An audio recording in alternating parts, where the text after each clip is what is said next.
Lors d'une visite dans un magasin d'antiquités, Rachel a trouvé une pièce d'or bien particulière. Il s'avère que l'homme qui l'a apportée au magasin a dit qu'elle avait appartenu à un pirate nommé Capitaine Benedict Jameson.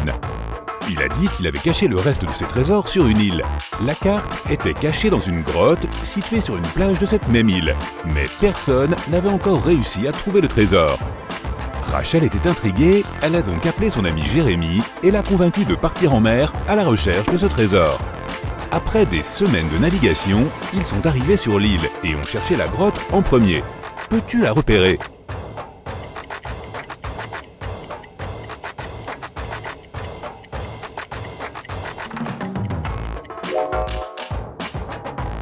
La voilà.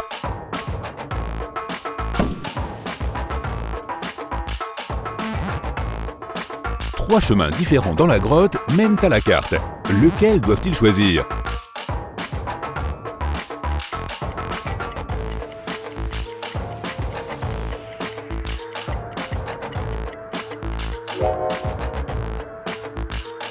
Tu as vu les yeux d'un animal sauvage qui attend sa proie dans l'ombre du deuxième chemin ? Il y a une toile d'araignée assez grande qui bloque le troisième chemin. Cela signifie qu'une grande araignée l'a faite. Donc l'option la plus sûre est le premier chemin.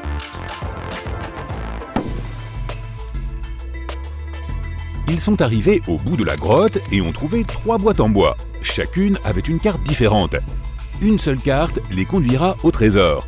Quelle carte doivent-ils choisir ?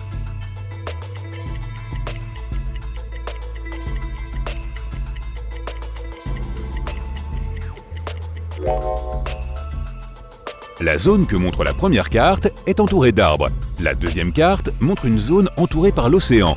La zone de la troisième carte est entourée de montagnes. Donc, comme ils sont sur une île, ils devraient choisir la deuxième carte. Au dos de la carte au trésor, ils ont trouvé un message écrit par le capitaine Benedict lui-même. Félicitations, voyageur, tu as choisi la bonne carte. Tu es maintenant un peu plus près de trouver le reste de ma richesse. Mais je te préviens, le voyage à venir ne sera pas simple. Tu devras résoudre toutes les énigmes que je te propose. Et alors seulement, tu pourras trouver mon trésor. D'après la carte, il devait entrer dans la forêt. Le capitaine Bénédicte a laissé une autre énigme sur la carte à ce sujet. Mon ami va t'accompagner à partir de maintenant. Mais d'abord, tu dois trouver l'arbre sur lequel il vit. Cherche un palmier à fruits. Si tu essaies de mordre le fruit dont je parle, tu vas te casser les dents, je te le garantis. Regarde autour de toi. De quel arbre penses-tu que le capitaine parle ?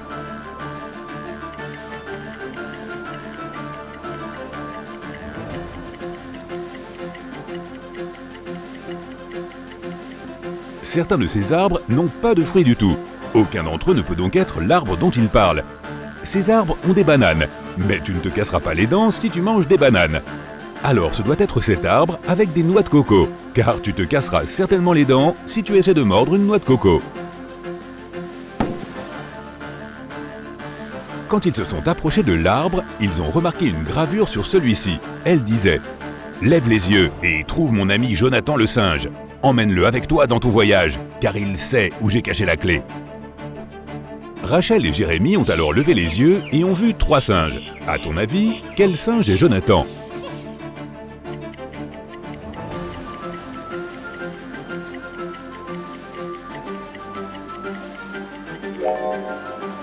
Tu as remarqué que le 3e singe tient le même morceau d'or que celui que Rachel a trouvé chez l'antiquaire ? Ce gars doit avoir un accès au trésor. Donc, ça doit être Jonathan. Rachel et Jérémy ont essayé d'emmener Jonathan avec eux, mais il a refusé de bouger. Comment penses-tu qu'ils pourront convaincre Jonathan de venir avec eux ?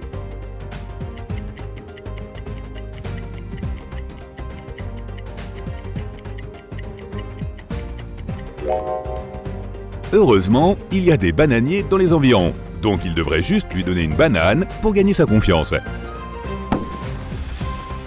Jérémy voulait grimper sur un bananier pour cueillir une banane, mais ils étaient tous très hauts, et il lui semblait impossible de grimper tout en haut. Cependant, Rachel a soudain éclaté de joie après avoir vu quelque chose qui pourrait aider Jérémy. Qu'a vu Rachel ?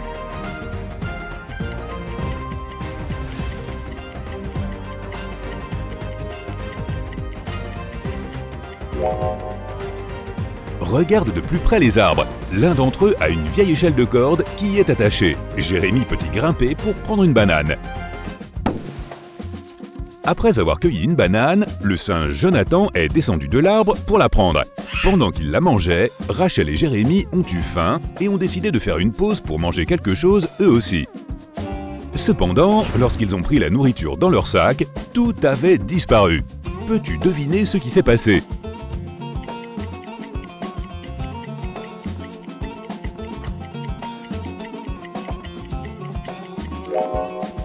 As-tu remarqué quelque chose d'étrange pendant que Jérémie grimpait à l'arbre ?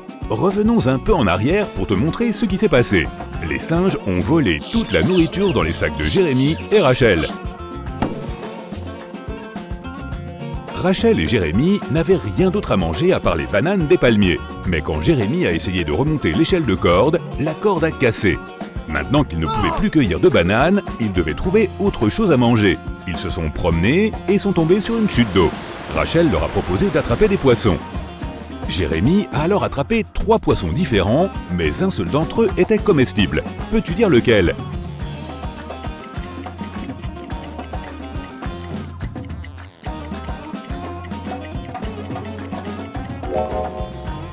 Ils doivent manger le premier poisson, car le deuxième a des épines et n'est donc pas comestible. Le troisième poisson n'est pas réel, il est électronique. Il y a des petites caméras à la place des yeux. Ils se sont endormis après avoir mangé en essayant de comprendre d'où venait le poisson électronique. Le lendemain matin, quand Jérémie s'est réveillé, il a réalisé que Rachel était partie. Puis, ils ont entendu une voix d'homme. Jérémie ne comprenait pas d'où elle venait, mais Jonathan, le singe, a montré le poisson électronique. La voix a dit « J'ai ton ami. Réponds à cette énigme si tu veux la revoir. Il y a une maison à 1 étage dans laquelle tout est vert. Les murs verts, les portes vertes, les meubles verts. De quelle couleur sont les escaliers ? »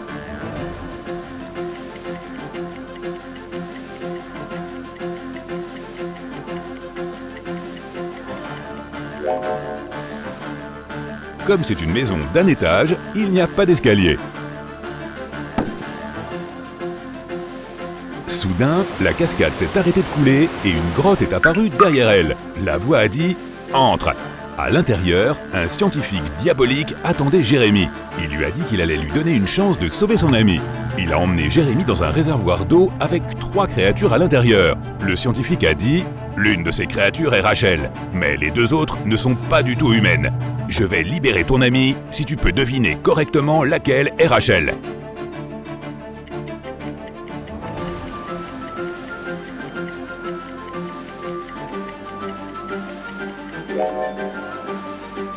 Regarde de plus près la deuxième créature. Ce sont bien des jambes humaines recouvertes d'algues. Ça doit être Rachel. Le scientifique maléfique a libéré Rachel, mais ne les a pas laissés quitter la grotte tout de suite. Il leur a montré 3 portes. S'ils choisissaient la bonne, ils seraient libres de partir. Derrière la première porte, des centaines de serpents venimeux les attendent. Derrière la deuxième porte, il y a un vampire méchant. Et derrière la troisième porte, il y a une meute de loups affamés. Quelle porte doivent-ils choisir ?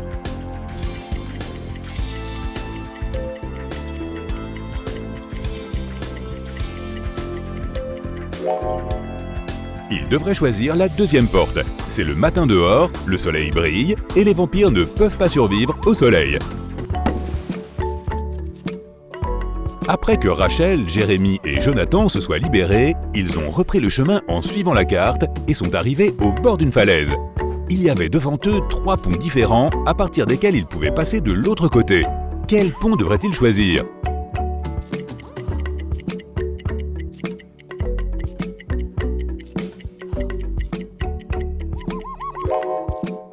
Le pont en bois a l'air très vieux. Il ne pourra pas supporter leur poids. Même si le pont métallique a l'air solide, il est très étroit et n'a pas de garde-fou. Il risque de perdre l'équilibre et de tomber. Ils devraient donc choisir le pont de verre. En poursuivant leur voyage, ils sont entrés dans un marécage sans s'en apercevoir et ils s'y sont enlisés. Il y avait 3 cordes suspendues à un arbre avec lesquelles ils pouvaient se dégager. Quelle corde devraient-ils choisir ?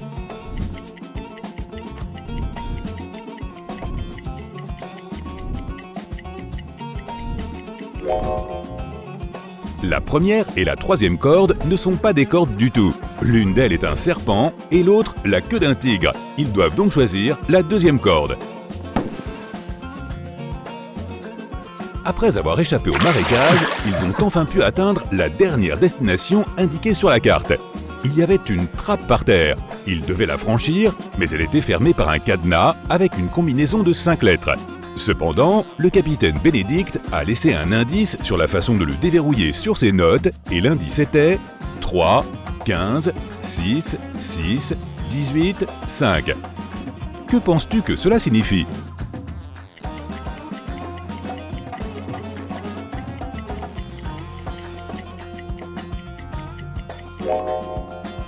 Chaque chiffre représente sa lettre respective dans l'alphabet. La troisième lettre de l'alphabet est C, la 15e lettre est O, la 6e lettre est F, encore une fois la 6e lettre F, puis la 18e lettre est R, et la 5e est le E. Donc le mot de passe est le mot coffre. Une fois la porte ouverte, ils ont vu un escalier qui menait à une pièce souterraine. Quand ils y sont entrés, ils ont trouvé 3 coffres différents. Un seul d'entre eux contient le trésor. C'est lequel ?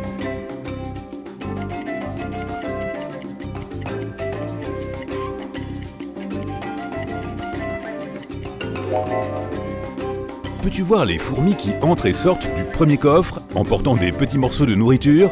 Et une substance collante et visqueuse suinte du troisième coffre. Il doit être rempli de cette chose. Mais il y a un reflet doré qui provient du deuxième coffre. Ça veut dire que l'or est là-dedans. Ils ont quitté la pièce avec le coffre au trésor. Cependant, le coffre était verrouillé et la carte n'avait plus de notes ou d'indications. Jonathan a commencé à tirer sur la chemise de Rachel comme s'il voulait dire quelque chose.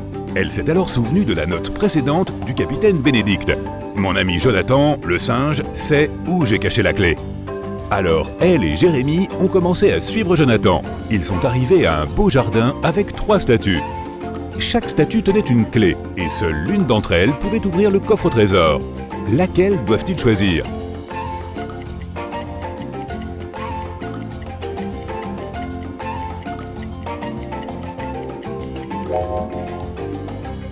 Regarde de plus près le coffre au trésor. La serrure du coffre est ornée d'une petite émeraude. La première clé est ornée d'un rubis. La deuxième clé est ornée d'une améthyste. Et la troisième clé est ornée d'une émeraude. Comme elle correspond à la serrure, c'est cette clé qu'ils doivent choisir.